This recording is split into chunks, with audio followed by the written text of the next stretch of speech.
Le président de la République a également reçu ce mardi le président de la Haute Autorité de la Presse et de l'Audiovisuel, Hussein Ould Mehdou, venu lui rendre le rapport annuel de la APA. La rencontre a été l'occasion d'évoquer les acquis réalisés dans le cadre de la réforme des médias adoptée après la création de haute commission pour la réforme du secteur des médias, a déclaré le président de la APA au sortir de l'audience. Nous suivons la traduction de sa déclaration avec Mohamed Khattab. Le président de la Haute Autorité de la Presse et de l'Audiovisuel, M. Hussein Ould Mehdou, a déclaré qu'il était honoré de rencontrer son Excellence, M. le Président de la République, à qui il a remis le rapport annuel de la APA. Notons que cette rencontre a été l'occasion d'évoquer avec le président de la République les acquis réalisés dans le cadre de la réforme des médias, adoptée après la création de la Haute Commission pour la réforme du secteur des médias, ainsi que de s'entretenir et de partager les différents problèmes et difficultés qui doivent être surmontés afin de renforcer davantage les libertés, l'information, le contrôle et le développement portés par la Haute Autorité de la Presse et de l'Audiovisuel.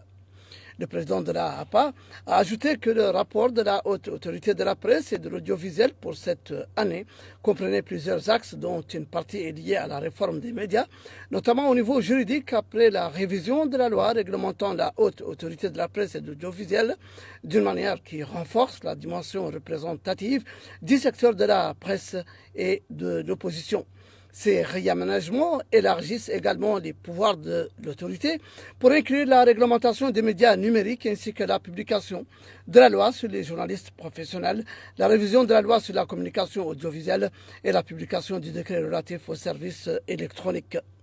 M. Hussein Ould Mehdou a souligné que cet arsenal de réformes dans le paysage médiatique s'ajoute également à la réunion du comité ministériel sur la promulgation du décret sur les chaînes de télévision et les radios à caractère associatif et au lancement du processus de publication du décret sur la carte de la presse.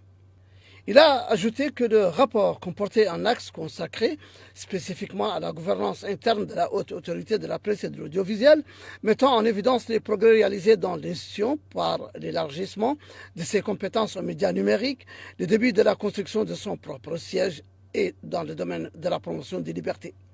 Le président de la Haute Autorité de la Presse et de l'Audiovisuel a expliqué que le rapport comprenait également une présentation des décisions qu'elle a prises en matière de production médiatique et les étapes d'une plus grande présence de la APA au niveau mondial en accueillant les conférences africaines et francophones organisées récemment par notre pays. Il a indiqué avoir partagé avec son Excellence, M. le Président de la République, les différentes préoccupations liées aux défis qui doivent être surmontés, notamment ceux liés à la transformation numérique, à la conciliation des institutions médiatiques publiques avec les exigences du service public et à la transformation de ces institutions conformément à la loi, et l'importance pour notre pays de progresser dans le domaine de la transformation numérique, ainsi que le travail mené par la APA pour assurer un réel accès des différents acteurs politiques et sociétaux aux médias publics, notamment en période électorale, alors que nous nous préparons à organiser des élections présidentielles après avoir réussi le pari